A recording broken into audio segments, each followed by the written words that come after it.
On en vient à présent à cette découverte étonnante des chercheurs de l'Université de Genève. On savait que les abus subis laissaient des séquelles psychiques chez les victimes. On apprend aujourd'hui qu'ils laissent également une trace biologique dans leur ADN, une trace que ces chercheurs sont même parvenus à mesurer.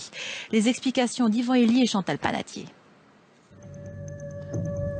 Maltraitance, viol, autant de traumatismes qui laissent des traces, et pas seulement psychiques. Certaines de ces victimes consultent en psychiatrie. Elles ont accepté de donner leur sang pour analyse. On est allé chercher s'il y avait en quelque sorte des cicatrices sur l'ADN des événements vécus par ces personnes, qui pouvaient être des abus, de la maltraitance ou des circonstances de vie assez difficiles plutôt dans l'enfance. Dans l'ADN, les chercheurs isolent un gène, celui qui répond à un stress très fort résultant d'un traumatisme. Un traumatisme que les patients décrivent en répondant à un questionnaire. Ce qui est incroyable, c'est qu'au niveau de l'ADN extrait du sang des patients, on a trouvé que proportionnellement à ce qu'ils avaient subi, on trouvait des modifications chimiques de leur ADN. Donc vraiment que cette cicatrice était mesurable. Le traumatisme s'inscrit donc dans notre génome. Et sa trace survit à chaque division cellulaire. Chez les humains comme chez les souris, elle se transmet jusqu'à 3 générations au moins. Très récemment, on a eu cette situation, grand-mère, mère-fille. La grand-mère a un mari qui a violé la fille et de là est issue une petite fille, donc le produit de l'inceste. On a fait une analyse de méthylation sur ces 3 générations et on observe que celle qui a la cicatrice la plus grande, c'est bien la petite fille qui est donc le fruit de l'inceste. Le gène de la grand-mère, profondément choquée, est moins marqué que celui de la mère qui a subi le viol. Mais la petite fille, qui n'a jamais été violée, porte la plus grande cicatrice.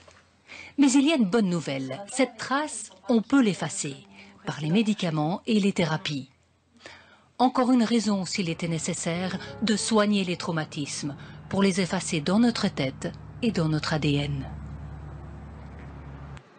Nora Knauer, bonsoir. Bonsoir. Vous êtes pédopsychiatre. Qu'est-ce que cette découverte change pour la praticienne que vous êtes? Écoutez, cette découverte nous réjouit et confirme nos sentiments déjà existants depuis plus de 50 ans. C'est que l'enfance, surtout la toute petite enfance, est très vulnérable aux aspects traumatiques de son environnement, les aspects traumatiques potentiels. Et mettons déjà les psychanalystes d'enfants, les premiers chercheurs aussi des enfants de la guerre, ont remarqué que plus l'enfant est jeune et a été profondément traumatisé, plus dans son comportement, dans sa vie ultérieure et dans son développement, il peut en garder des traces. Alors des traces identifiables, mais réversibles, on l'a dit. Est-ce que cette guérison, c'est quelque chose que vous constatez, vous, dans la pratique ?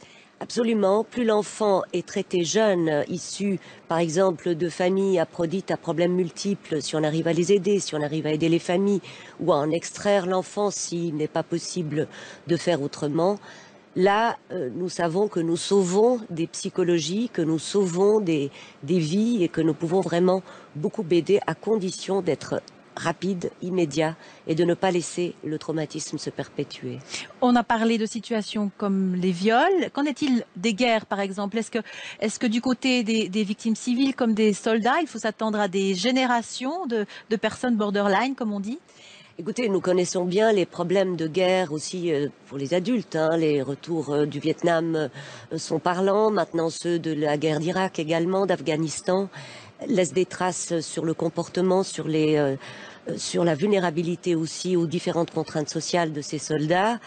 L'enfant des guerres a été passablement étudié, notamment dans la guerre du Liban, et on sait que ces enfants nécessitent des soins particuliers et surtout de ne pas se retrouver dans des situations traumatiques parce que on vit aussi le second traumatisme comme beaucoup plus inquiétant si on en a subi un auparavant. Donc il s'agit de protéger le milieu environnant de ces enfants ou jeunes adultes qui sont devenus vulnérables. Des gens qui constituent une partie de la société dont il faut prendre soin. Maintenant, on a un moyen d'en prendre soin, ça nécessite des moyens. Que faire dans le fond? Être conscient que la psychiatrie de l'enfant, la psychiatrie du jeune adulte, de l'adulte et de la personne âgée est une branche de la médecine essentielle à défendre parce que pour finir, qu'est-ce qui rend heureux? c'est notre psychologie. Qu'est-ce qui nous rend malheureux? C'est également notre psychologie, et que la psychologie est vraiment au centre de l'être humain et même au centre de sa biologie et de son propre corps. Et ça, c'est une découverte quand même très étonnante et très rassurante d'un certain côté. Merci beaucoup, Dora Knauer. Je vous en prie.